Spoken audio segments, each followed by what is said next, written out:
मित्रांनो, मालिकेच्या आजच्या या धमाकेदार भागामध्ये 2 ट्विस्ट आले आहेत.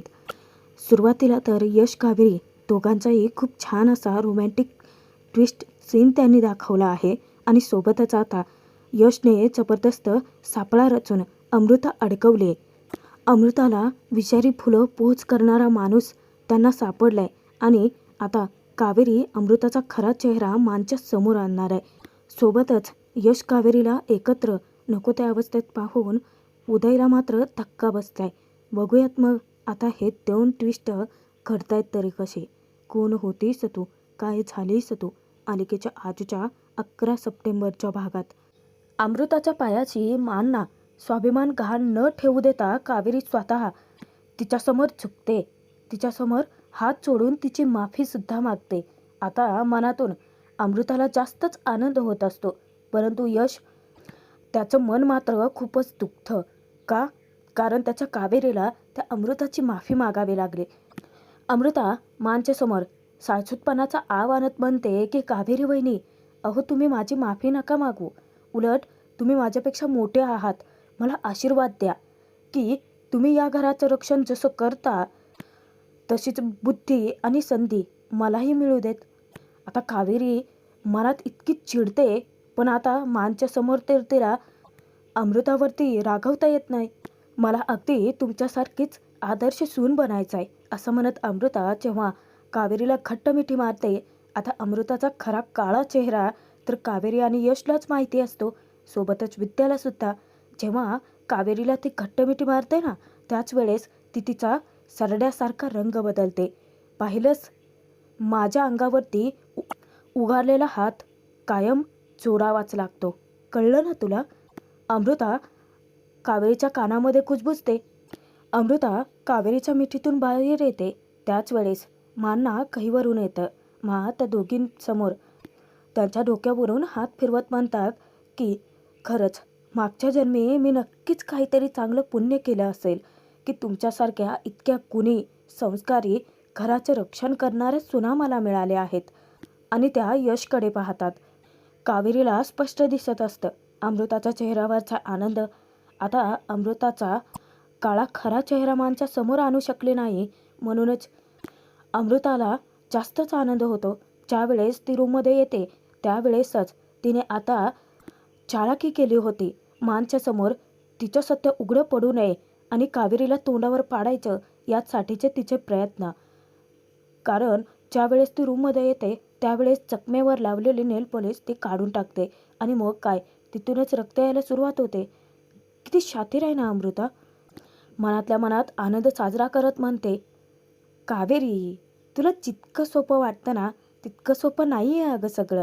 तू काहीही कर, मी 2 पावलं तरी तुझ्या पुढेच असेल. आता मानने एवढी मोठी शिक्षा दिली आहे म्हटल्यानंतर यमुना जास्तच चवताळून उठते. आउट हाऊसमध्ये तर राहायला जाते, पण रागाच्या भरामध्ये सगळ्या वस्तू इकडे तिकडे फेकून द्यायला लागते. तिच्या मनातला राग इतका उफाळलेला असतो आणि तो राग असतो तो कावेरीबद्दलचा. कावेरी, आज तुझ्यामुळे मला या आउट हाऊसमध्ये राहावं लागते. अगं मुलगी आहे मी त्या घरची. यमुना, मग नको तिथे चोंबडेपणा करायचा नसतो अगं. स्वतःच कारस्थानं करून स्वतःच्या पायावरती कुऱ्हाड मारून घेतली आणि आता प्रकरण ढकलते कोणावरती? कावेरीवरती. फक्त तुझ्यामुळे झालंय कावेरी, असं म्हणत ती आता त्या टेबलाला जोराची लाथ मारते आणि ओक्साबोक्शी तिथेच रडायला लागते. इकडे अमृताचं वेगळंच चालू असतं. कावेरीबद्दल विचार करत म्हणते, आता तुला, तुझ्या घराला आणि तुझ्या या घरातल्या माणसांना कायमचं उद्ध्वस्त करून मी माझा सूड पूर्ण करणार आहे. पण अमृता, तसं घडूच शकत नाही अगं. कारण तुझ्या आणि धर्माधिकारींच्या मते कावेरी ढाल बनून उभे. तू कर प्रयत्न, केवळ तुझी स्वप्न फक्त भंगणार आहेत. इकडे यमुना जास्तच खवळलेली असते. नाही सोडणार, नाही सोडणार मी त्या कावेरीला सुद्धा आणि त्या अमृताला सुद्धा. ठीक आहे कावेरी, तुझ्यामुळे मला आउट हाऊसमध्ये राहायची वेळ आली, माझं हक्काचं घर सोडून. मला माहिती आहे अगं तुझं बाहेर अफेअर आहे आणि आता ते शोधल्याशिवाय मी शांत बसणार नाही. आता तुला कळेल की तू कुणाच्या वाकड्यात केली आहे ते. तिकडे कावेरीच्या मनात मात्र चलबिचलच चालू असते. विचार करते की गुंता वाढतच चाललाय. एकीकडे लग्नाची तारीख जवळ येते आणि दुसरीकडे ती अमृता प्रत्येक वेळेस स्वतःला वाचवते. तिचा खरा चेहरा मानच्यासमोर येतच नाहीये, पण तो आणायचा कसा याचं कावेरीला जास्त टेन्शन येतं. आता हे सगळं काही कमी आहे का की उदय भाऊजी त्यातनं मला त्यांची बायको मानतायत. तेव्हा वैतागत ती डोक्याला हात लावते आणि विचार करते, आता हे प्रकरण तर वाढतच चाललंय आणि मी जर गप्प बसते तर ते आणखीनच वाढेल. एकतर कावेरीची मनस्थिती ठीक नसते आणि इतक्यातच यश अचानक पाठीमागून येतो आणि कावेरीला बिलगतोच. तेव्हा कावेरी थोडं डचकते. यश तिला म्हणतो की तुम्ही तुमच्या मेंदूला थोडा आराम द्या. तेव्हा कावेरी त्याला हिसकात देते की आणि प्लीज माझा अजिबातच मस्करी करण्याचा मूड नाही आहे. आता कावेरी चिडून असं म्हणताच यश तिला विचारतो, एवढं काय झालंय? तेव्हा कावेरी म्हणते की काय झालंय म्हणजे, अहो लग्न ठरवलंय मानने तुमचं अमृताशी आणि माझं उदय भाऊजींची. अहो तारीख पण काढले. अहो यश आपलं घर उद्ध्वस्त करायला आले आहे आणि हे मानना लवकरात लवकर कळायला हवंय. आता कावेरीचं टेन्शन यशच्या लक्षात येतं. तिची मनस्थितीही ठीक नाही आहे कळतं. तेव्हा यश शांतपणे तिला बाकावरती बसवतो आणि तिला समजावतो, वाईट माणसं फार काळ टिकत नाहीत आणि तुम्हीच मला सांगा की अमृता किती दिवस स्वतःला वाचवणार आहे? सगळं ठीक होईल कावेरी, विश्वास ठेवा माझ्यावरती. मी सगळं ठीकच करेन. आता पुढे कावेरी काही बोलणार, यश अचानक तिच्या तोंडावर बोट ठेवतो आणि कावेरी गप्पच होते. त्यानंतर यश हळवार तिचा हात आपल्या हाती घेतो आणि तो आपल्या हृदयावरती टेकवतो आणि कावेरीला सांगतो, इथे फक्त तुम्ही राहता कावेरी. माझ्या प्रत्येक हार्टबीटमध्ये फक्त तुमचं नाव आहे. कावेरी, कुणीही आपल्याला वेगळं करू शकत नाही. यश कावेरीच्या मनातला तोच विश्वास जागवतो. पुन्हा कावेरीचा हात हातात घेत त्याच ठाम विश्वासाने यश तिला सांगतो, लग्न फक्त आपलंच होणार आहे, तुमचं माझ्याशी. आणि तो डोळे मिचकावतो. त्याच क्षणी तो कावेरीच्या हातावरती किससुद्धा करतो. तेव्हा कावेरी अगदी लाजून चूर होते. त्यानंतर यश जेव्हा कावेरीच्या चारात जास्तच जवळ जातो तेव्हा मात्र कावेरी पटकन तेथून उठून पळणार, तर यश तिचा साडीचा पदर आपल्या पायात पकडून ठेवतो. आता कावेरी डचकते. जेव्हा हळुवारपणे ती मागे वळून पाहते तर यशकडे ती पाहतच राहते. दोघांचीही खूप वेळ नजरानजर होते. कावेरीच्या लक्षात येतं की यशने पदर पकडून ठेवलाय. यश खालती वागतो आणि हळुवार आपल्या पायात असलेला साडीचा पदर हातात उचलून धरतो आणि कावेरीकडे कटाक्ष टाकतो. कावेरीची नजर अजूनही यशवरतीच असते. त्यानंतर यश उठतो आणि हळुवारपणे एक एक पाऊल टाकत कावेरीच्या साडीचा पदरही गोळा करतो आपल्या हातामध्ये आणि थोडंसं तिच्या जवळ जातो. तेव्हा तो कावेरीच्या हातावरती हात ठेवतो. अचानक कावेरीचा हातही पकडतो. कावेरी नुसतं यशकडे पाहतच असते. त्यानंतर तो अचानक कावेरीला करकन फिरवतो. कावेरी फिरते आणि ती डायरेक्ट पडते ती यशच्या अंगावरतीच. तेव्हा यश तिला सावरतो. तेव्हाही दोघांची नजरानजर होते. खूप रोमॅन्टिक, खूप छान असा या दोघांचा सीन दाखवला आहे. परत ठामपणे यश कावेरीला तेच सांगतो की तुम्ही फक्त माझ्याच होणार कावेरी. आणि तो तिला एक छानसं खूप गोड असं सरप्राईज देतो. ज्यावेळेस तो स्वतःच्या खिशातून एक कार्ड बाहेर काढतो त्यावेळेस तो कावेरीला इशारा करतो. तेव्हा कावेरी आता ते कार्ड उघडते तर त्यामध्ये एक छोटीशी यशने पत्रिका बनवून आणलेली असते. यशसोबत कावेरीचं नाव असतं आणि ते पाहिल्यानंतर कावेरीचा आनंद गगनात मावेनासा होतो. तिच्या डोळ्यामध्ये अश्रू दाटून येतात.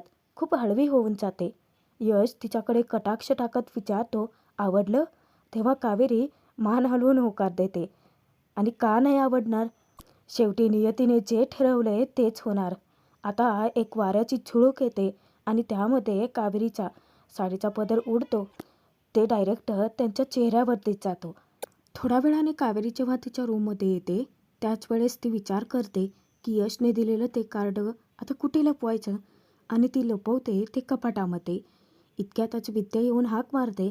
कावेरी सुरुवातीला तर डचकते, पण जेव्हा तिला कळतं की ती विद्या आहे, आता कुठे ती उसासा सोडते. विचारते की विद्याताई तुम्ही आहे? विद्याला कावेरीची काळजी वाटते. तिचा हात हातामध्ये घेत विचारते की कावेरी वहिनी, तुम्हाला खूपच टेन्शन आलं असेल ना? तेव्हा कावेरी सहजच विचारते, टेन्शन? कसलं टेन्शन? विद्या विचारते की अहो, तुमचंही लग्न उदय भाऊजींसोबत ठरवलंय ना मान्य.